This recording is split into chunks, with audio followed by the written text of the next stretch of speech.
ప్రభువైన క్రీస్తు శ్రేష్ఠ నామములో వాక్యాన్ని వీక్షిస్తున్న బిడ్డలందరికీ నా హృదయపూర్వక వందనాలు. ప్రత్యేకించి వాక్యాన్ని ఫార్వర్డ్ చేస్తున్న బిడ్డలకు వందనాలు. చాలా క్లుప్తమైన ప్రసంగం నేర్చుకుందాం. చాలామంది అమూల్యమైన విలువైన యేసు రక్తము నలగగొట్టబడి గాయపరచబడిన ఆయన శరీరం గురించి తెలియక చాలామంది ప్రభు వల్లకు దూరం అయిపోతున్నారు. అది ఎంత శాపమో దేవుని దృష్టిలో, అది ఎంత పాపమో, విలువ తెలియక దూరం అవుతున్నారా, తెలిసి దూరం అవుతున్నారా తెలుసుకోవాలి ఈరోజు ప్రతి ఒక్కరు కూడా. ప్రియులారా, యేసయ్య ఈ లోకానికి వచ్చింది, పంపబడింది ఎందుకు అనంటే సర్వలోక పాప పరిహారార్థం. అంటే లోకంలో ఉన్న ప్రతి మనిషి కోసం ఆ మనిషి చేసిన పాపము నుంచి విడుదల ఇవ్వటానికి శాశ్వతమైన పరిష్కారముగా ఆయన రక్తాన్ని చిందించటానికి వచ్చాడు. మనము పరిశుద్ధ గ్రంథం ప్రారంభ దినాలు అనగా మనకు పాత నిబంధన గ్రంథాలలో మనం చూసినట్లయితే ఏ మనిషి అయినా ఒక పాపం చేస్తే ఒక గొర్రె పిల్ల, ఒక పొట్టెల్లో, ఒక మేక పిల్ల, ఒక కోడిదూడ తీసుకెళ్ళి యాజకునికి ఇస్తే యాజకుడు దాన్ని ఆ యొక్క దహన బలిగా ఇవ్వబడిన ఆ పశువుని బలి చేసి ఆ చిందించబడిన రక్తాన్ని అతి పరిశుద్ధమైన స్థలములో చిలకరించేవాడు. అప్పుడు పాపం పోయినట్టు. తెల్లారేపాటికి ఇంకొక పాపం చేస్తే మళ్ళా ఇంకో కోడిదూడ, లేదా ఇంకొక మేక, లేదా ఇంక పశువు బలి అర్పణ, ఒక జీవి బలి అయిపోవాలా. దీనికి ఒక శాశ్వతమైన పరిష్కారాన్ని వెతికి తండ్రి అయిన దేవుడు తన ప్రియకుమారుడైన క్రీస్తునాథుని ఈ లోకానికి పంపాడు. శాశ్వతమైన బలి అంటే ఎలా ఉండాలి అంటే ఆ బలి మచ్చలేనిది, డాగులేనిది, అతి పరిశుద్ధమైనదిగా ఉండాలి. ఆ బలి ఇచ్చే ఆ పశువు ఎలా ఉండాలి అనంటే పరిశుద్ధమైనదిగా ఉండాలి, పాపము ఎరుగనిదిగా ఉండాలి. అంటే మరి దేవుడు, తండ్రి అయిన దేవుడు చూశాడు లోకంలో ప్రతి పశువుని, ప్రతి పక్షిని, ప్రతి జీవిని చూశాడు. ఎక్కడ కూడా పాపం లేకుండా లేదు, మచ్చ లేకుండా లేదు, రోగం లేకుండా లేదు. అయితే ఆయనే తన కుమారుని ఆ పరిశుద్ధాత్మ రూపంలో గర్భము దాల్చి ఆ ఆత్మ ద్వారా అబ్రహాము సంతాన స్వభావమును అంటే శరీర స్వభావాన్ని ధరించుకొని లోకానికి వెలిగివ్వడానికి, లోకంలో ఉన్న పాపులైన మనకు విడుదల ఇవ్వడానికి, ఆ పాపాన్ని పోగొట్టడానికి బలిదానంగా వచ్చాడు యేసుప్రభు వారు. చాలామంది అంటారు, బాప్తిసం తీసుకునేటప్పుడు మీలో చాలామంది అన్నారు, ఏమన్నా తెలుసా, ఇంకెప్పుడు నేను ఏ పాపమో చెప్పండి, ఏ పాపమో చేయను అంటే. అప్పటిదాకా పాపము, బాప్తిసం తీసుకోబోయే ముందు దాకా కూడా పాపం మనం చేశాం కాబట్టి ఇక నుంచి నేను పాపము చెయ్యను. జ్ఞాపం చేసుకోండి, ఇక నుంచి నేను పాపము చెయ్యను అంటే అప్పుడు దాకా ఉన్న పాపానికి ఒక క్రయధనము చెల్లించాలి. ఆ క్రయధనమే యేసుక్రీస్తు యొక్క రక్తం. మనం రక్తాన్ని స్వీకరిస్తున్నాం అంటే పానం చేస్తున్నాము. ఏంటి? ఆ ద్రాక్షారసాన్ని పట్టుకొని ప్రభువా, యేసు ప్రభువారు అన్నారు ఆ శిష్యులకి, మత్తయి సువార్త, మార్కు సువార్త, యోహాను సువార్తలో రాయబడిన సువార్తల్లో రాయబడిన ప్రకారము ఆయన ఏమంటాడంటే శిష్యుల్ని ఆ ప్రభురాత్రి భోజనం సమయంలో, అంటే ఆఖరి విందుది, ఆ ఆఖరి విందు సమయంలో ఆయన ఏం చేశాడంటే ద్రాక్షారసముని ఇట్లా ఎత్తుకొని రొట్టెను చేత పట్టుకొని కృతజ్ఞతాస్తులు చెల్లించి, ఇది మీ కొరకైనా, చెప్పాలందరూ, మీ కొరకైనా నా శరీరము. అంటే యేసుక్రీస్తు శరీరం ఎవరి కొరకు? మన కొరకు. ఆ శరీర స్వభావాన్ని మనం ధరించుకోవాలి. ఆ ప్రేమ, ఆ ఆప్యాయత, ఆ బలిదానం, ఆ త్యాగం, ఆ సమాధానకరమైన పరిస్థితి మనలో ఉండాలి. ఆ తర్వాత ద్రాక్షారసం అలా పట్టుకొని ఆయన అంటాడు, ద్రాక్షారసాన్ని ఏమంటాడు? ఇది మీ కొరకు అయినటువంటి నా రక్తము, నూతన నిబంధన రక్తము. మీరు దీనిలోనిది త్రాగునప్పుడెల్లా నన్ను జ్ఞాపకం చెప్పాలి. నన్ను అంటే నన్ను కాదు, క్రీస్తుని యేసు క్రీస్తుని జ్ఞాపకం చేసుకొని ఆ శరీరాన్ని భుజించి, అంటే ఆ రొట్టెను భుజించేటప్పుడు ఇది క్రీస్తు శరీరం, ఇది నీ కొరకు నా కొరకు సర్వలోక పాప పరిహారార్థం నలగొట్టబడిన శరీరం అని ఆ శరీరాన్ని మనం తీసుకొని ప్రభువాని శరీరాన్ని భుజించడానికి ఒక యోగ్యమైన స్థితి నాకు ఇచ్చావు, ఒక గొప్ప పరిస్థితి నాకు ఇచ్చావు. అందుని బట్టి నీకు స్తోత్రం అని చెల్లించి ఇంక నేనే పాపం చేయక నీ ఇలాంటి స్వభావం నేను కలిగి ఉండాలని ఆ యొక్క శరీరాన్ని మనం భుజిస్తాం. రైట్, బాగుంది. రెండవది, ఆయన రక్తం పానం చేసేటప్పుడు ప్రభువా మలినమైపోయిన ఈ రక్తాన్ని, నాలో ఉన్న మలినంతో కూడుకున్న నా రక్తాన్ని పరిశుద్ధపరచండి, ఇక నేనే పాపము కూడా చెయ్యను అని ఒక నిబంధన తీసుకొని ఆ రక్తాన్ని పానం చేస్తాం. ఓకే, శరీరాన్ని భుజించాం, రక్తాన్ని పానం చేశాం. మనకి యూజ్ ఏంటి, ఉపయోగం ఏంటి? బైబిల్లో కొన్ని లేఖనాలు ఉన్నాయి, చూద్దాం ఒకసారి. మొదటిదిగా మత్తయి సువార్త 26వ అధ్యాయం 26వ వచనం. యేసు ప్రభువారు ఈ మాటలే తన శిష్యులకు ఎలా చెప్పాడు ఒకసారి చూద్దాం. మత్తయి సువార్త 26వ అధ్యాయము. వారు భోజనము చేయుచూ ఉండగా యేసు ఒక రొట్టె పట్టుకొని దానిని ఆశీర్వదించి విరచి తన శిష్యులకిచ్చి ఏమన్నాడట? దాన్ని విరచి దీన్ని మీరు తీసుకొని తినండి. ఎందుకు తినాలో తెలుసా? ఇది నా శరీరము. మన వాళ్ళు చాలా మంది అంటారు, అయ్యా ఈ శరీరం తింటే, అయ్యా నీ శరీరం తింటే నాకు ఉపయోగం ఏంటి అని. యేసుక్రీస్తు శరీరానికి ఎంత దూరమైతే పాపానికి శాపానికి అంత దగ్గర అవుతాం మనం.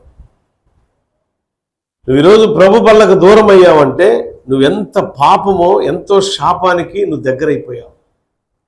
పాప బంధకాలకు మరలా బానిసవైపోయావు. బాప్తిసం తీసుకొని యేసుక్రీస్తు నామములో బాప్తిసం స్వీకరించిన నీవు క్రీస్తుకు మహిమకరంగా ఉంటున్నావా, క్రీస్తుకు విరోధంగా ఉంటున్నావా, క్రీస్తు సాక్షిగా బ్రతుకుతున్నావా, క్రీస్తుని అవమానపరిచే రీతిలో ప్రవర్తిస్తున్నావా, ఎలా ఉంటున్నావు, నీ బ్రతుకు ఎలా ఉంటుంది నువ్వు ఒక్కసారి జ్ఞాపకం చేసుకో. యేసు ప్రభువారు ఆ రోజు రొట్టె విరిచి దాని కృతజ్ఞతాస్తులు చెల్లించి రొట్టె విరిచి ఆయన అంటున్నాడు, ఇది మీ కొరకైన నా శరీరం, దీన్ని భుజించండి అని చెప్పాడు. అంటే అక్కడ ఎవరికి ఇచ్చాడు అంటే అర్హత కలిగిన వ్యక్తులకు ఇచ్చాడు. ఎవరికి ఇచ్చాడట?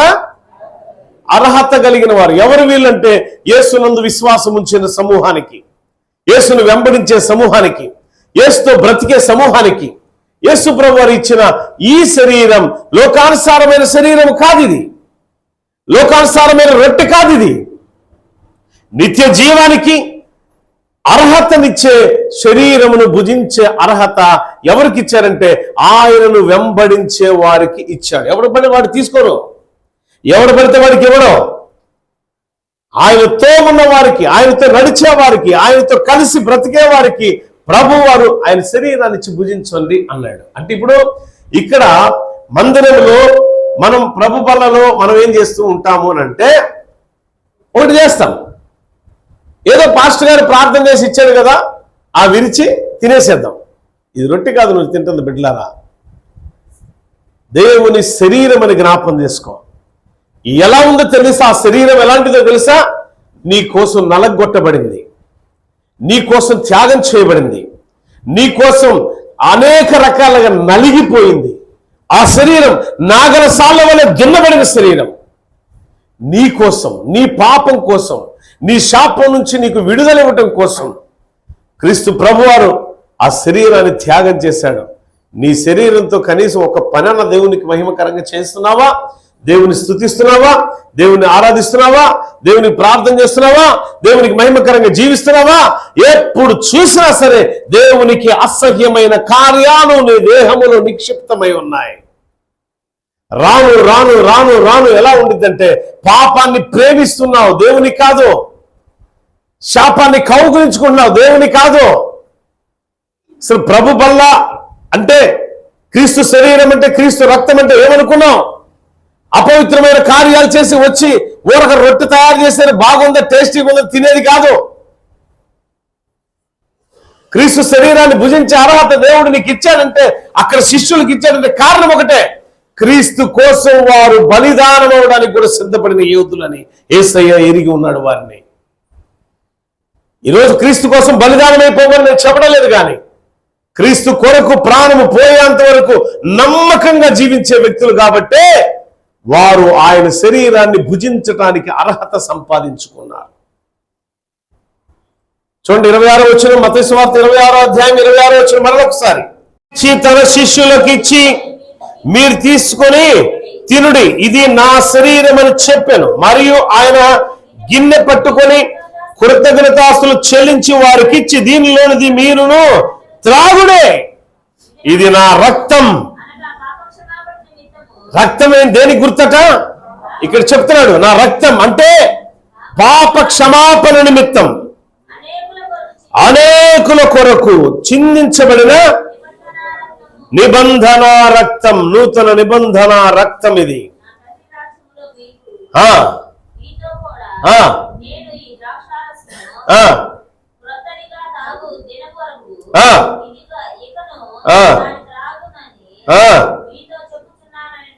ఇకను దాన్ని త్రాగనని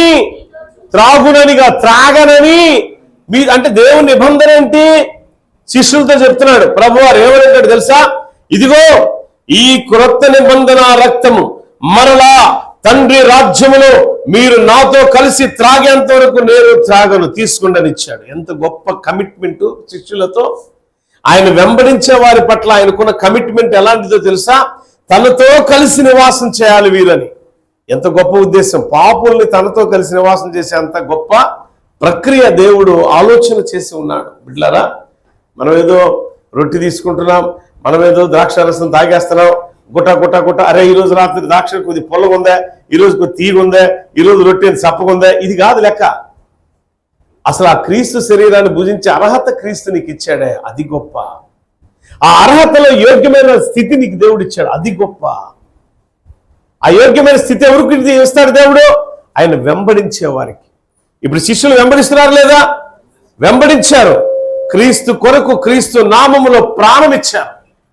దేవునికి స్తోత్రం, హల్లెలూయా. ఆయన శరీరాన్ని భుజిస్తున్నాము, ఆయన శరీరాన్ని రక్తాన్ని తాగుతున్నాము. శరీరాన్ని భుజించి రక్తాన్ని తాగుతున్నామంటే అర్థం ఏంటి?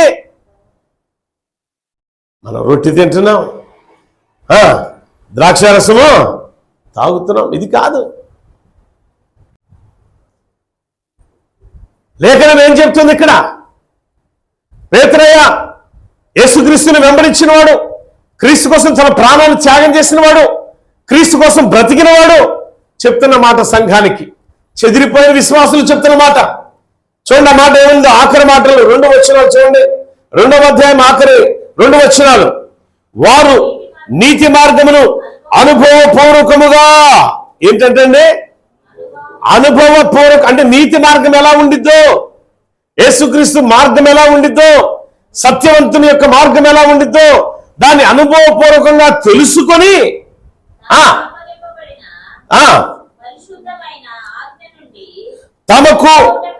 తమకు అప్పగించబడిన పరిశుద్ధమైన ఆజ్ఞ నుండి తొలగిపోవట కంటే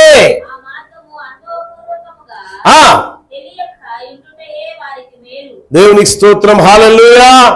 కింద వాడు మళ్ళీ రాయబడింది ఇంకొక వాడు చూడండి.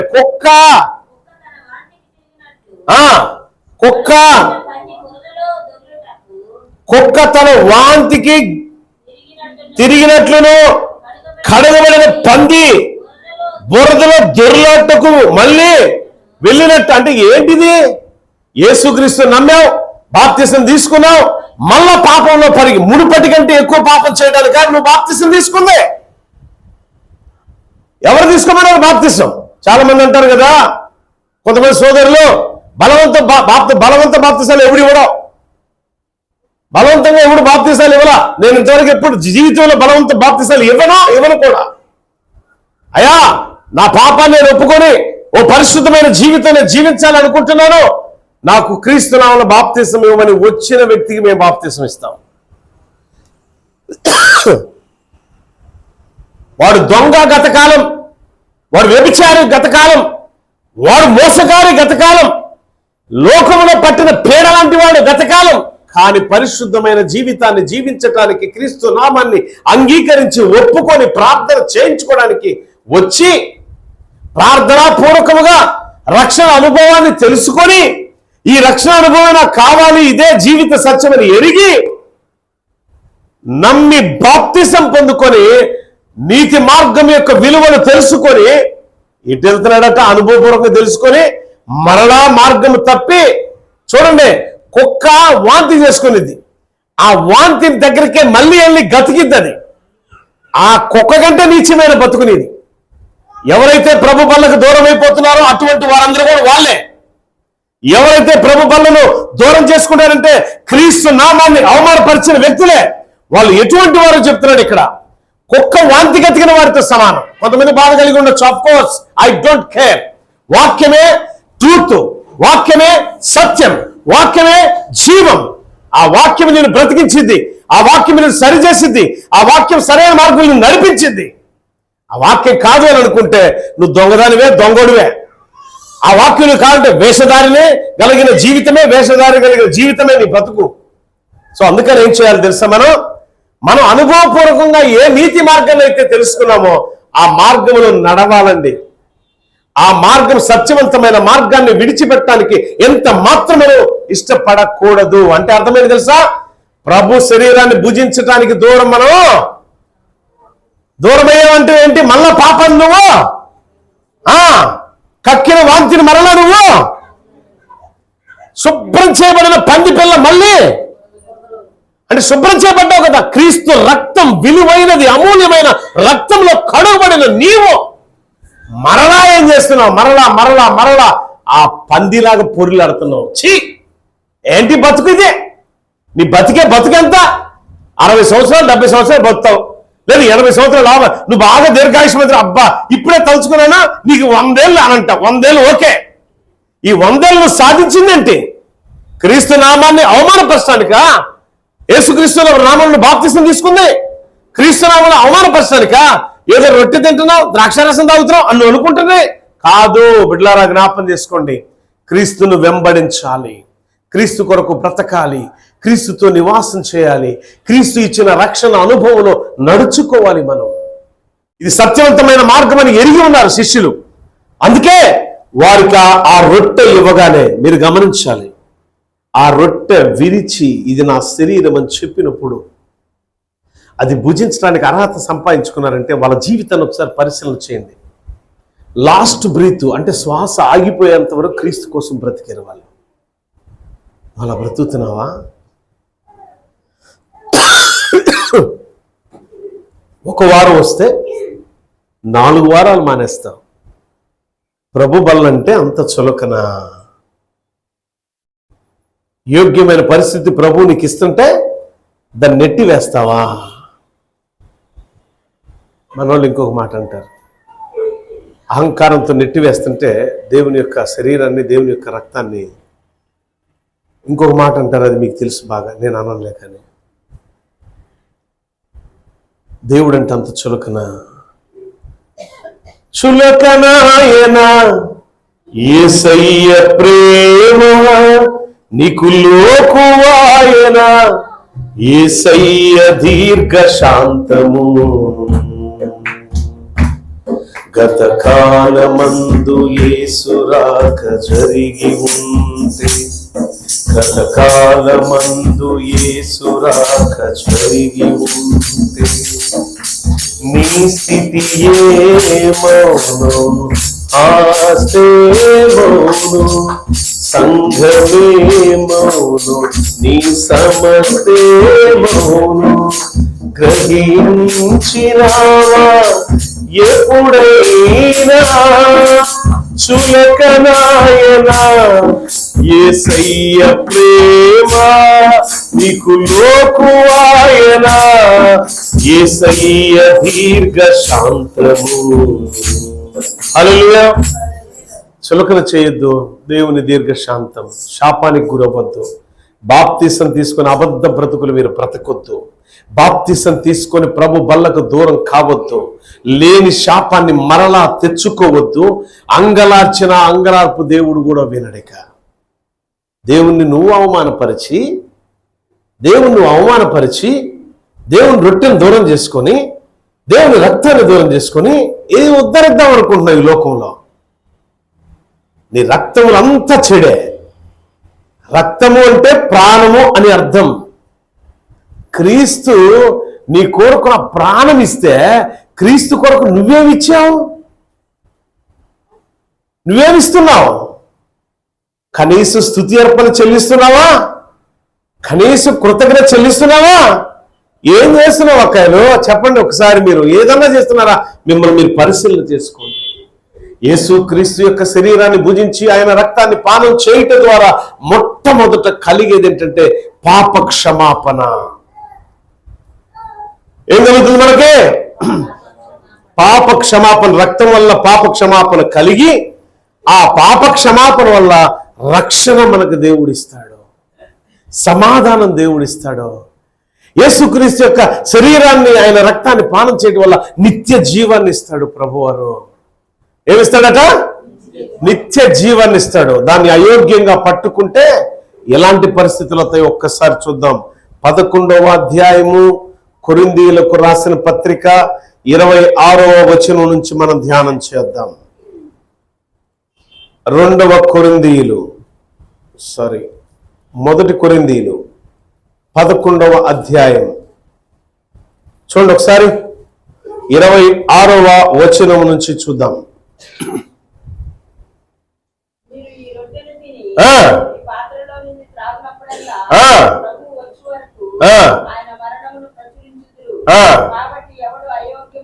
చెప్పక్క మళ్ళీ ఒకసారి, అది మళ్ళీ ఒకసారి చదవండి. చదవండి అంటే మౌనంగా ఉంటారేది మీరు? అది కాదు, ఆ పదమే మళ్ళీ. ఎవడు అయోగ్యముగా, చెప్పండి. ప్రభు యొక్క రొట్టెను తినును, లేక ఆయన పాత్రలోని రక్తము త్రాగును.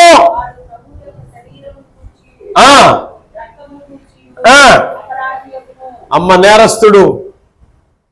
ఇప్పుడు మీరు తినలేదు అంటే అయోగ్యంగా అంటే ఏంటి?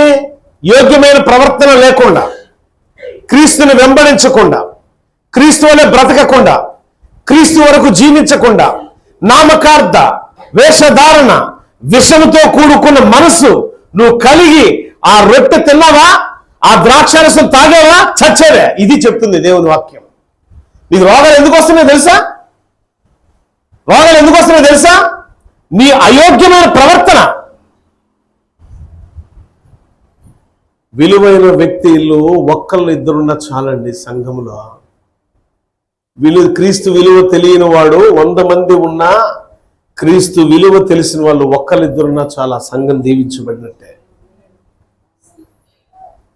ఎంతమంది సంఘానికి వస్తారా అంటే, అయ్యా వస్తారు, ఒక 1000-2000 మంది వస్తారు. సుఖమేముందయ్యా? అందరూ పాపులే, అందరూ త్రోవ త్రప్పిన వారే. అయ్యా నీ సంఘం, అయ్యా ఒక 30 మంది వస్తారయ్యా, కానీ 30 మంది బలవంతులయ్యా. 30 మంది కొంతమంది అంటారు 30 మంది, కానీ ఒక 10 మంది ఉన్నారయ్యా. స్త్రీలు ఒక 5-7 ఉన్నారు, పురుషులు ఒక 2-3 ఉన్నారయ్యా. వాళ్ళు ఎంత బలంగా చేస్తారయ్యా ప్రార్థన.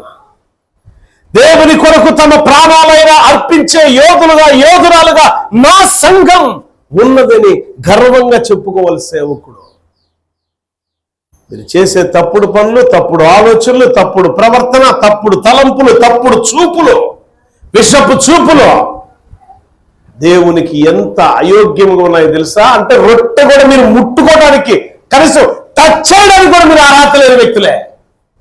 మీ ప్రవర్తన ఎలా ఉండాలా? ముందు మాట్లాడేటప్పుడు తెలియదు పాస్టర్ గారిని, నీ పక్కోడిని, నీ ఎదురింటోడిని, నీ ఎనకింటోడిని నువ్వు మాట్లాడేటప్పుడు తెలియదా? నీ పిల్లల్ని, నీ కోడల్ని, లేదా నీ అల్లుడిని ఏ విధంగా నువ్వు మాట్లాడుతున్నా తెలియదా? నీ నాలుగు లేదా హద్దు పొద్దు లేకుండా మాట్లాడేసి ఎక్కడికొచ్చి నేను ఎవరినన్నా తప్పుగా మాట్లాడితే క్షమి, ఎవడు మాట్లాడే తెలియదు నీకు? చెప్పండి కూర్చోవాళ్ళందరూ. మీరు ఈ వారంలో ఎవరితో ఏం మాట్లాడి తెలియదా మీకు? మళ్ళీ ఏమి అడగనట్టు అట్టంటే అదొక కపటం. ఆ కపటం నుంచి బయటికి వెళ్ళిపోండి. మీరు ఆ కపటమైన పరిస్థితి నుంచి బయటికి వెళ్ళిపోయి అప్పుడే మీరు యోగ్యురాలుగా ఎంచబడతారు. అప్పుడే నిత్య జీవానికి మీరు వారసులుగా ఉంటారు. అప్పుడే దేవునికి మహిమకరంగా మీరు జీవించగలుగుతారు. ఆ జీవితం, ఆ నిత్య జీవాన్ని పొందుకునే జీవితం కావాలా? పాపంతో శాపంతో నిత్యము కొట్టుమిట్టాడుతూ రోగాలతో శాపాలతో కూడుకున్న బ్రతుకు కావాలా మీకు? ఏ బ్రతుకు కావాలి? మీరు ఏ బ్రతుకు కావాలని కోరుకుంటున్నారు? అందుకే దేవుడు పౌలు ద్వారా మాట్లాడుతున్న ఒక మాట సంఘానికి ఏంటి తెలుసా? చదవక అయోగ్యముగా.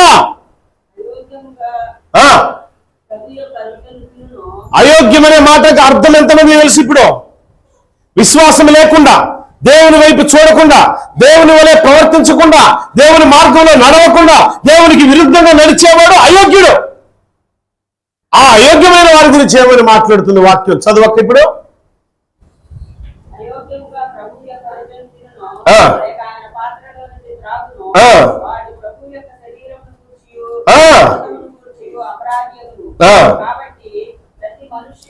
తన్ను తాను పరీక్షించుకొనవలెను. ఏమంటే పాస్టర్ గారు విమర్శించాల్సిన పనిలే, పక్కన విమర్శించే పనిలే. మీకు అంత ఇబ్బందిగా ఉంటే ఇంకా నేను చెప్తాను, పేరు ఒకటే చెప్తా, పబ్లిక్గా చెప్తాను. నేను ఒకవేళ తప్పు చేస్తే, అయ్యా నేను తప్పు చేశాను రా బిడ్డ క్షమించు, కోరుకో, యోగ్యుడిగా ముద్ర వేయబడతావు. నువ్వు తప్పు చేసావు తెలుసు, ఎవరి పట్ల చేసావో తెలుసు, తెలిసి కూడా నీ యొక్క సాక్ష్యం ఏ రీతిలో ఉండేది మాకు తీసుకొని అందరూ చెప్తా ఉంటారు. సంఘంలో ఏం చెప్తారు? నేను ఎవరినన్నా బాధ పెడుతున్నాను క్షమించండి. అబద్ధం ఆడబాక, నువ్వు ఎవరు బాధ పెట్టావో తెలుసు. ఆ వ్యక్తితో చెప్పిపోయి, లేదా వ్యక్తికి లేడా క్షమించాలా, ప్రభు నన్ను క్షమించాయా, పలానా వ్యక్తితో నేను దురుసుగా మాట్లాడాను, నన్ను మన్నించాయా, ఆ హృదయాన్ని గాయపట్టాను. పబ్లిక్ ఒప్పుకో, పబ్లిక్ దేవుడిని అంగీకరిస్తాడో. నువ్వు పబ్లిక్ ఒప్పుకోలేనప్పుడు ఎవడు నా నామాన్ని పబ్లిక్ లో అంటే అందరిలో ఒప్పుకోలేదో వాడు ఎవరు కాదన్నాడు కదా. ఎలా నీకు పరలోకంలో ప్రాప్తి కలుగుతుంది? పరలోక రాజ్యంలో ఎట్ట నువ్వు అడుగు పెడతావు? ఆయన శరీరాన్ని భుజించి ఆయన రక్తమును పానం చేసిన ప్రతి ఒక్కడు కూడా యోగ్యమైన ప్రవర్తన కలిగి ఉండాలి. ఆ యోగ్యమైన ప్రవర్తన కలిగిన వాడు ఖచ్చితంగా నిత్య రాజ్యానికి వారసుడే. ఆ పరలోక రాజ్యంలో తండ్రి అయిన దేవునితో సహవాసం చేయడానికి అర్హత సంపాదించుకున్నవాడే. అది కావాలా? ధనవంతుడు కానీ ఏడపడిపోయి ఏడుతున్నాడు, అయ్యా తండ్రి నా బ్రోమా అలాగని యొక్క బొట్టును వెళ్తే ఒక సొక్కని డ్రాప్ అని అన్నాడు. ఏడుండే? భూమి మీద ఉంది కదా. ఏడు నుంచి అయోగ్యమైన ప్రవర్తన ప్రవర్తిస్తే అంతే మీ బతుకులో. అయోగ్యమైన ప్రవర్తన దేవునికి అయిష్టమైనది, నరకమే. అగ్ని ఆరదు, పురుగు చావదు. మారండి. ఎంతకాలం పోతావు? పుట్టుకోకపోతే ప్రాణం ఏమైపోతావు? ఆ మాత్రం తెలియదా నీకు? గుండె రక్తనాళాల్లో నుంచి రక్తం ప్రవహిస్తూ గుండెకి వెళ్తేనే, కరెక్ట్ గా వెళితేనే ఆ గుండె కొట్టుకునిద్ది. ఆ రక్తాన్ని దెబ్బకి దేవుడు తాపడానికి ఒక క్షణం ఏమైతే నీ ప్రాణం తెలీదా? నువ్వేమైపోతావో తెలీదా నీకు? చచ్చావు, చచ్చిన తర్వాత ఎక్కడికి వెళ్తావు?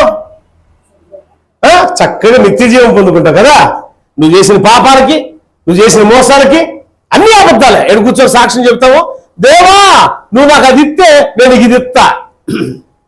ఇచ్చేది దేవుడు, నువ్వు ఆయనకి ఇచ్చేది ఏంది? దేవుడు కదా నీకు ఇచ్చేది. ప్రాణం ఇస్తుందే దేవుడు నీకు, ఊపిరిస్తుందే దేవుడు నీకు. కరోనాలో ఊపిరాడకి ఎంతమంది చెల్లెళ్ళు, ఎంతమంది అక్కలు, ఎంతమంది తల్లులు నాకు ఫోన్ చేసి, అయ్యా ఇంతే ఊపిరాడటం లేదని లైవ్ నాకు ఫోన్. ఇప్పుడే ఊపిరి ఆడును గాక, క్రీస్తునామములో ఊపిరి దేవుడు దయచేయును గాక అన్నప్పుడు ఊపిరి పోసుకొని సాక్ష్యం చెప్పిన బిడ్డలు ఎందరూ ఉన్నారు. దేవునికే మహిమ కలుగును గాక. ఆ ఊపిరి ఆపేస్తాడు. జాగ్రత్త, అయోగ్యంగా ప్రవర్తించబాకండి. యోగ్యమైన ప్రవర్తన చూడండి. ఆయన శరీరాన్ని భుజించి ఆయన రక్తాన్ని పానం చేసిన వాడికి పాప క్షమాపణ, రక్షణ, సమాధానము కలుగుతుంది. అంతేకాదు నిత్య జీవం కలుగుతుంది. అంతేకాదు దేవునితో ఏ సహవాసాన్ని మానవుడు కోల్పోయాడో ఆ సహవాసం మనలా మనం కలిగి ఉంటాం. ఆ యోగ్యమైన ప్రవర్తనలో బిడ్డలారా జీవించండి. అయోగ్యంగా మీరు బ్రతకొద్దు. క్రీస్తు రక్తం, ఆయన విలువైన రక్తం, ఆయన విలువైన ప్రాణం మన పాపాలకు క్రయధనముగా, మూలధనముగా చెల్లించబడిందండి. పెనాల్టీ. ముగ్గురుతో వస్తున్నారు మీరు, ఆపు, బైకాపు. ముగ్గురు పెనాల్టీ రాస్తాడు, 500 రూపాయలు. హెల్మెట్ లేకుండా వస్తున్నావు, 1000 రూపాయలు పెనాల్టీ. అరే పాపం చేశావు, పెనాల్టీ. ఏంటి? ప్రాణానికి ప్రాణం పెనాల్టీ. బట్ నీ ప్రాణానికి నా ప్రభు ప్రాణం ఇచ్చాడు. ఆ ప్రభు శరీరాన్ని భుజించడానికి, ఆ ప్రభు రక్తాన్ని భుజించడానికి కనీసం నీకు లేదా? చూడండి, ఆఖరి మాట కూడా చదువుతాను, ముగిస్తాను. హెబ్రీయులకు రాసిన పత్రిక 6వ అధ్యాయం 6వ వచనం ఒకసారి చూడండి. అక్కడ హెబ్రీ సంఘానికి పౌలయ్య చెప్తున్న మాట ఇదే, ఈ ప్రసంగానికి ఆఖరి మాట. చూడండి ఒకసారి అది. హెబ్రీయులకు రాసిన పత్రిక 6వ అధ్యాయం 6వ వచనం. దేవుని దివ్య వాక్యమును రాబోవు యుగ సంబంధమైన శక్తుల ప్రభావమును అనుభవించిన తర్వాత తప్పిపోయిన వారు తమ విషయములో దేవుని కుమారుని మరణా అంటే ఇప్పుడు చెప్పండి. ఇప్పుడు రొట్టె తినలేదు నువ్వు, ద్రాక్ష రసం తాగలేదు నువ్వు, నీ పాపిష్టి పనులు, నీ పనికిమాలిన పనులని నువ్వు చేసుకుంటున్నావంటే ఏంటి తెలుసా? వాక్యం చదవండి. ఒక్కసారి వెలిగింపబడి పరలోక సంబంధమైన వరమును రుచి చూచి పరిశుద్ధాత్మలో పాలువారై దేవుని దివ్య వాక్యమును రాబోవు యుగ సంబంధమైన శక్తుల ప్రభావమును అనుభవించిన తరువాత తప్పిపోయిన వారు తమ విషయంలో దేవుని కుమారుని మరణా. ఎంత పాపం అండి! నువ్వు అన్నావే, అయ్యా నాకు ఈ దర్శనం వచ్చిందయ్యా, అన్నావు కదా, దొంగ ఏడు పీడిచి. ఆ దొంగ బుద్ధి మానేసి ఎంతకాలం తప్పుడు పనులు చేస్తావు? నీ జీవితం అసలు ఎంతకాలం తప్పుడు పనులు చేసుకుంటా పోతే నీకు లిమిట్ లేదా? అన్లిమిటా? అంటే నరకానికి వెళ్ళామని సూటుగా డైరెక్ట్ అయిన చెత్త నరకానికి వెళ్ళిపోవాలనుకుంటున్నావు ఏంది? అంటే బైబిల్ని ఎందుకు పట్టుకున్నావు? దేవుని యొక్క దివ్య వాక్యాన్ని ఎందుకు విన్నావు? అంటే నటనా? బైబిల్ పరిశుద్ధ గ్రంథాన్ని పట్టుకున్నావంటే ఎట్లా? నటిస్తున్నావా?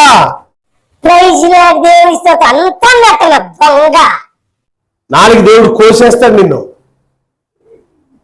ఎండ్ ఆఫ్ డేస్కి వచ్చేసాం. అందుకే శక్తివంతమైన దేవుని విలువైన వాక్యాన్ని, వెలిగించే వాక్యాన్ని విని ఆ రాబోతున్న యుగ సంబంధమైన శక్తుల గురించి నువ్వు అనుభవపూర్వకంగా తెలుసుకొని దేవుని దివ్య ప్రేమను ఎరిగి అయినా దారి తప్పావే. దారి తప్పడం అంటే ఏంటి చెప్పండి అక్కాయ్? ప్రార్థనకు రాకపోవటం, విశ్వాస సంబంధమైన కార్యాల్లో పాలిభాగస్తులు కాకపోవటం వంకలు చెప్తారు చాలా మంది.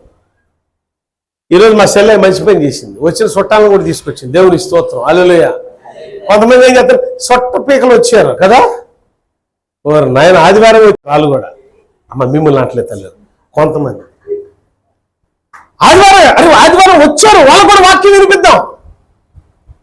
ఆ వాక్యం ద్వారా వాళ్ళు జీవితంలో ఆశీర్వాదకరమైన జీవితంలో వాళ్ళు అడుగు పెడతారు. ఆ వాక్యం ద్వారా వారు పట్టబడతారు. నువ్వు ఒక్కదానివే రక్షించబడాలి, నువ్వు ఒక్కడవే రక్షించబడాలా? నీ బంధువులు వద్దా? నీ అన్నదమ్ములు వద్దా? అక్కచెల్లు వద్దా? సో ఈరోజు నేను కంక్లూజన్ ఇస్తున్నా.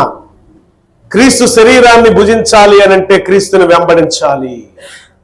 క్రీస్తు రక్తమును పానం చేయాలంటే క్రీస్తు వలె బ్రతకాలి. క్రీస్తు శరీరమును, క్రీస్తు రక్తమును భుజించి పానము చేయటానికి వచ్చి అయోగ్యమైన ప్రవర్తనతో పుచ్చుకున్నారా? మళ్ళా యేసయ్యను సిలువ వేసిన వారే శిక్షకు తప్పదు. మీకు ఈసారి వదలడం. ఎండ్ ఆఫ్ డిసెంబర్ ఖచ్చితంగా పనిష్మెంటే. ఈ సంవత్సరం డిసెంబర్ లోపు ఎవరైతే దేవునికి ఇలా విరుద్ధమైన కార్యాలు చేస్తున్నారో నాలుగు అబద్ధమైన నాలుకని దేవుడు కోసేస్తాడు. అదే బోర్డు మీద రాయాలి ఈరోజు. అయోగ్యమైన ప్రవర్తన ప్రవర్తించే ప్రతి వారికి శిక్ష తప్పదు. దేవుని మాట ఇది. ఇది రికార్డ్ అయి ఉంది. దేవుని మాట, నా మాట కాదు ఇది. అయోగ్యంగా ప్రవర్తిస్తూ దేవుని మరలా శిక్ష వేద్దాం అనుకుంటున్నారే, యేసుక్రీస్తుని మరలా సిలువకు అప్పగిద్దాం అనుకుంటున్నారే, దేవుడు మీ బ్రతుకుని చిన్నాభిన్నం చేస్తాడు. జాగ్రత్త. ఈ హెచ్చరిక విని బెండై నీ బ్రతుకును మార్చుకుంటావా, ఆశీర్వాదకరమైన పరిస్థితి దేవునికి ఇస్తాడు, ఆనందకరమైన పరిస్థితి దేవునికి ఇస్తాడు. వజ్ర వైడూర్యాలతో రత్నాలతో కూడుకున్న ఆ బంగారపు రాజవీధుల్లో దేవుడు నిన్ను నడిపిస్తాడు. ఆ బంగారపు రాజవీధుల్లో దేవుడు నిన్ను నివాసానికి యోగ్యమైన పరిస్థితిని దేవుడు ఇస్తాడు. ఆ దేవుని దివ్య కాంతిలో యుగ యుగాలు మనం బ్రతకడానికి అర్హతనిస్తాడు దేవుడు. బంగారపు రాజవీధుల్లో మనం బ్రతకాలంటే ఏం చేయాలి తెలుసా? క్రీస్తుని వెంబడించాలి. క్రీస్తుతో స్థిర నివాసం మనకు కలగాలి అంటే క్రీస్తుని వెంబడించాలి. క్రీస్తు కొరకు బ్రతకాలి. యోగ్యమైన పరిస్థితిలో జీవించాలి. అర్హతనిచ్చాడు దేవుడు, అర్హతను కాపాడుకోవాలి. రక్షణ ఇచ్చాడు దేవుడు, రక్షణను కాపాడుకోవాలి. ఈ కాపాడుకొని జీవిస్తే నీ బ్రతుకు చాలా గొప్పగా ఉంటుంది బిడ్డలారా. ఇంకా దేవునికి అవమానకరంగా బ్రతుకుతావా? ఖచ్చితంగా దేవుని మాటగా చెప్తున్నా, డిసెంబర్ టార్గెట్ మీకు. ఎవరిని దేవుడు ఏం చేస్తాడో నాకు తెలియదు. ఈ వాక్యం వినుచున్న మీకైనా సరే, ఎంతకాలం చేస్తావు ఇంక నువ్వు పాపం? ఎంతకాలం మారకుండా నువ్వు బ్రతుకుతావు? మార్పు కలిగి లేకపోతే మాత్రం దేవుని శిక్షకు నువ్వే పాత్రుడివి. తప్పు చేశాను, క్షమించు ప్రభా, నీకు మహిమకరంగా నేను జీవిస్తాను ఆయన అంటావా? దేవుడు 30 దంతులుగా 60 దంతులుగా 100 దంతులుగా నిన్ను దీవిస్తాడు. ఆమేన్, హల్లెలూయా. ప్రార్థన చేసుకుందాం. తల వంచండి. మహాపరిశుద్ధుడా, మహోన్నతుడా, నీకు స్తోత్రం. అయోగ్యమైన పరిస్థితిలో నేను ఈ శరీరాన్ని భుజిస్తున్నానా? యోగ్యమైన పరిస్థితిలో భుజిస్తున్నానా? వేషధారణ కలిగిన బ్రతుకు నేను బ్రతుకుతున్నానా? నిజమైన క్రైస్తవ జీవితం, నిన్ను వెంబడించే జీవితం నేను జీవిస్తున్నానా? పరిశీలన చేసుకుని నీకు మహిమకరంగా నన్ను బ్రతికించమని ఈరోజు పరిచర్య చేసిన బిడ్డను కూడా దీవించండి. ఆ బిడ్డలను ఆశీర్వదించండి. ఇస్తేరమ్మని ప్రభువా, మార్తమ్మక్కని, డేవిడ్ అన్న కుటుంబాన్ని జ్ఞాపకం చేసుకుని అయ్యా దీవించి ఆశ్రయించిన కృపను వర్ధిల్ల చేయమని యేసయ్య శ్రేష్ఠ నామములో అడుగుచున్నాను తండ్రి. ఆమేన్. God bless you all. దేవుడు మిమ్మల్ని మీ కుటుంబాన్ని దీవించి ఆశ్రయించు గాక. ఆమేన్.